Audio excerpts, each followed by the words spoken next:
Okay, this is another problem. A fire broke out in the godown of Hitman and Company on 31st May 2020 and destroyed the considerable part of stock. Salvaged stock is valued at rupees 20,000. The following instruction was rendered available from the book. Years are given from 2015 to 19. Sales from 2015 to 19 is given. Gross profit from 2015 to 19 is given. Stock on 31st December 2019 was valued at rupees 80,000. Up to the end of May 2020, following information is there.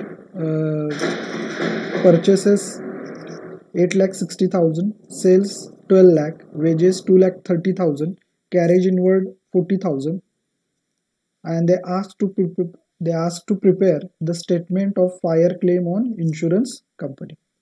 Okay, so from our point of view, आपल्या दृष्टिकोनातून महत्वाचं काय आहे, आग कुठल्या वर्षी लागली?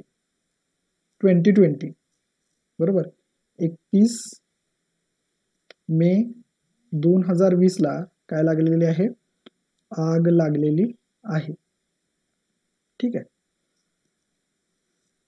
तर आणि तयार करायला काय सांगितलंय? Prepare the statement of fire claim on the insurance company. मग बघा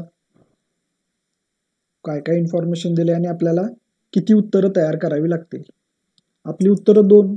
एक म्हणजे पहिल्यांदा आपल्याला मेमोरँडम ट्रेडिंग अकाउंट तयार करावं लागेल आणि त्याच्यानंतर काय करावं लागेल? स्टेटमेंट ऑफ फायर क्लेम हे आन्सर तयार करावं लागेल. अशी आपली दोन उत्तरं असणार आहेत, हे लक्षात ठेवा. ओके,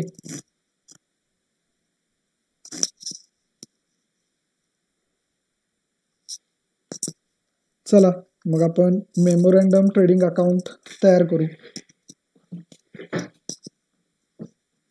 दुसऱ्या पेजवरती घेऊया.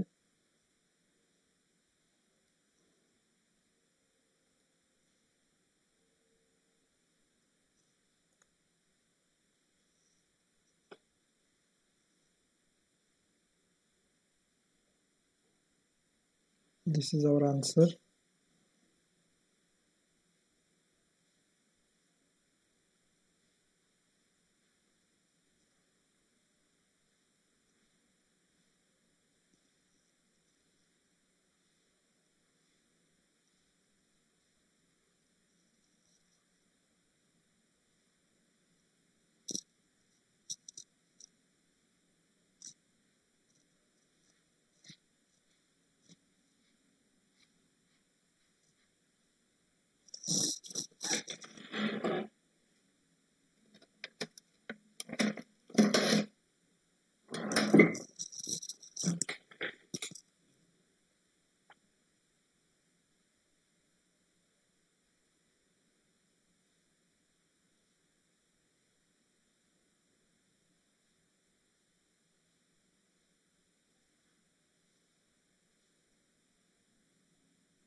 Okay.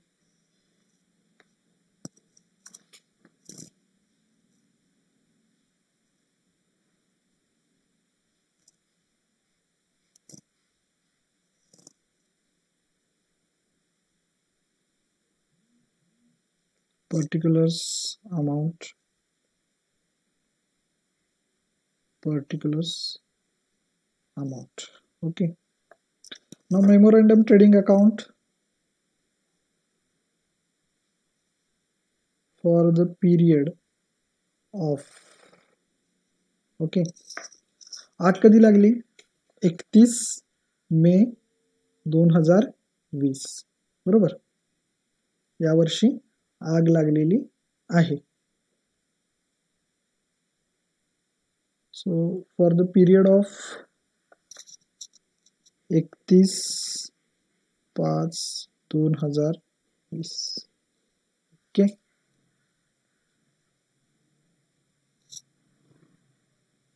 sorry, period from, sorry,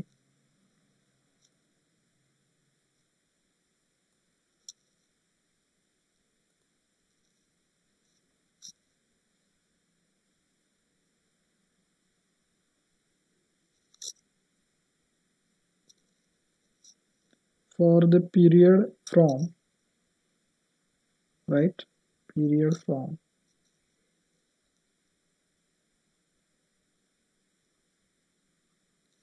1st January 2020 to 31st May 2020. Okay, now start with opening stock. See whether opening stock is given or not. And as per rule, previous year's closing stock becomes the next years opening stock. म्हणजे पाठीमागच्या वर्षाचा जो closing stock असतो तो पुढच्या वर्षाचा काय असतो, ओपनिंग स्टॉक असतो. मग आग लागली 2020 ला, मग 2019 चा क्लोजिंग स्टॉक आहे का बघा. इथं आहे बघा. Stock on 31st December 2019 was valued at ₹80,000, right. मग हा आपला काय आहे, हा आपला ओपनिंग स्टॉक आहे. हा पाठीमागच्या वर्षाचा काय क्लोजिंग स्टॉक, म्हणजे हा 2019 चा हा क्लोजिंग स्टॉक आहे. म्हणजे हा काय होणार, 2020 चा ओपनिंग स्टॉक होणार. लिहा.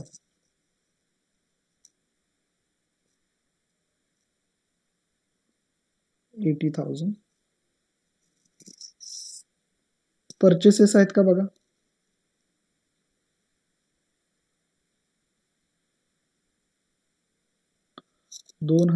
चे परचेसेस आहेत का बघा. हे बघा, up to the end of May 2020 purchases 8,60,000. Sales पण दिलेत बघा 12 लाख, ते पण आपल्याला लागणार आहेत. या purchases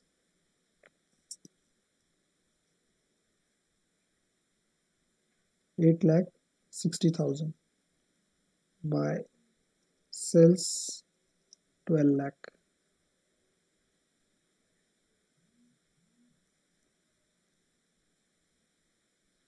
Okay, now some direct expenses are given. कुठले कुठले आहेत बघा. वेजेस आणि कॅरेड इनवर्ड्स, हे पण आपल्याला काय करावे लागतील, मेमोरंडम ट्रेडिंग अकाउंटच्या डेबिट साईडला मांडावे लागतील. वेजेस 2,30,000 आहेत, कॅरेज इनवर्ड 40,000 आहे. मांडा. 2 wages 2,30,000,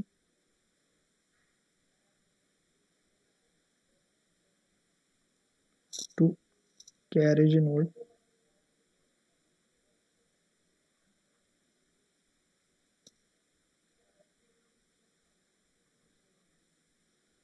carriage inward 40,000 आहेत. मांडून टाका. ठीक आहे. प्रश्नामध्ये ग्रॉस प्रॉफिट दिलाय का, नाही. जेव्हा प्रश्नामध्ये ग्रॉस प्रॉफिट दिलेला नसतो आणि पाठीमागच्या वर्षाचे सेल्स आणि ग्रॉस प्रॉफिट दिलेले असतात, तेव्हा आपल्याला काय करायचं असतं, काय कॅल्क्युलेट करायचा असतो, त्या वर्षाचा ग्रॉस प्रॉफिट रेट कॅल्क्युलेट करायचा असतो. बरोबर.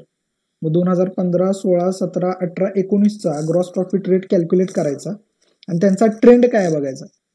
ट्रेंड वाढत गेलाय का कमी होत गेलाय ते बघायचं आहे.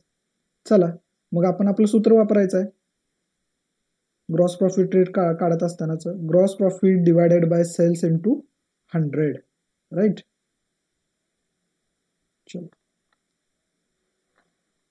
तिसऱ्या पेजवर घेतो मी.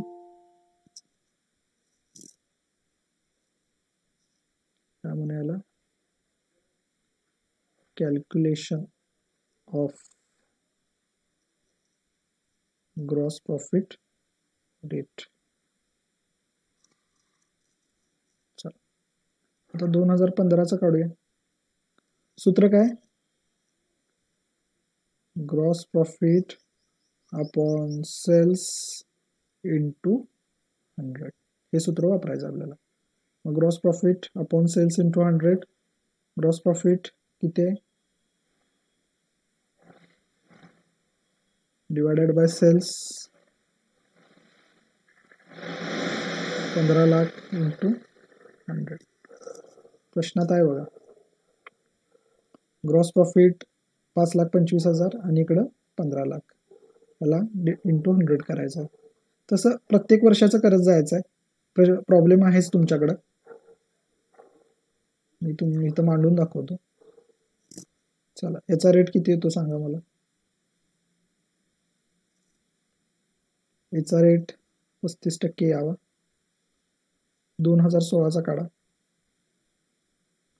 2016चा gross profit 6,60,000 divided by 16,50,000 into 100, 40%. 2017चा काढा. 7,47,600 7,47,600 इंटू डिवायडेड बाय 17,80,000 इंटू 100. ठीक आहे, याचा किती आला? 42%. 2018चा 6,84,000 डिवायडेड बाय 18 लाख इंटू 100. याचा रेट किती आला? 38%.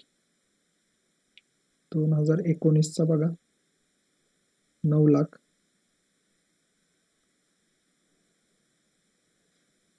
Divided by 20 lakh into 100. किती आला? 45%. ह्याचा ट्रेंड बघा. ट्रेंड इथं वाढलाय, इथं वाढलाय, इथं कमी झालाय, परत इथं वाढलाय. बरोबर, ट्रेंड डिफाईन होत नाहीये, वाढत गेलाय का कमी होत गेलाय. मग जेव्हा ट्रेंड क्लिअर नसेल तेव्हा काय करायचं? या सगळ्या ग्रॉस प्रॉफिटचा ॲव्हरेज काढायचा. बघा मी काय सांगतोय, ट्रेंड जर क्लिअर नसेल, वाढत गेलाय का कमी होत गेलाय हे जर क्लिअर नसेल तर काय करायचं? या सगळ्या ग्रॉस प्रॉफिट रेटचा काय करायचा? ॲव्हरेज काढायचा. ठीक आहे, चला काढूया आपण. Average rate of gross profit. आता हे पहिल्या वर्षाचं किती आहे? 35 अधिक दुसऱ्या वर्षाचं 40, 42, 38, 45 यांची बेरीज करा आणि याला डिवायडेड बाय 1, 2, 3, 4, 5 किती येतं? 40%. बरोबर, आणि हे 40% आपण कशावरती काढायचे आहेत? सेल्स वरती काढायचे, ग्रॉस प्रॉफिट. ठीक आहे,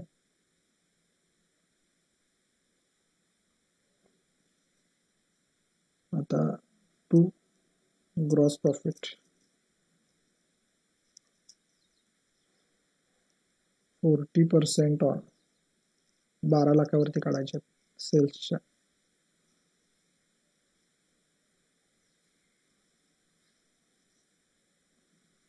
ठीक आहे, 40% 12 लाखावरती किती? 4,80,000. कुठली साईड मोठी आहे बघा? डेबिट साईड मोठी आहे का क्रेडिट साईड मोठी आहे? ऑब्विसली डेबिट साईड मोठी आहे. 16,90,000. 16,90,000. इथं फरक पडतो आणि इथं जो फरक पडतो तो कितीचा पडतो? 4,90,000चा फरक पडतो. मग ह्या बॅलेन्सिंग फिगरला काय म्हणायचं? Closing stock. ओके, मग हा क्लोजिंग स्टॉक आपल्या दुसऱ्या उत्तरात घ्यायचा आहे. दुसरं उत्तर आपलं काय असतं? Statement of fire claim. Statement of fire claim. ठीक आहे, मग याच्यामध्ये सूत्र काय आहे? क्लोजिंग स्टॉक हा बघा, हा घ्यायचा क्लोजिंग स्टॉक 4,90,000. याच्यातून लेस काय करायचं, लेस सॅल्वेज्ड. सॅल्वेज बघा किती आहे, salvaged stock is valued at 20,000. ठीक है, 20,000 लेस करा, किती आलं, 4,70,000. याच्यामध्ये ऍड काय करायचे असतात, ऍड फायर मिटिगेशन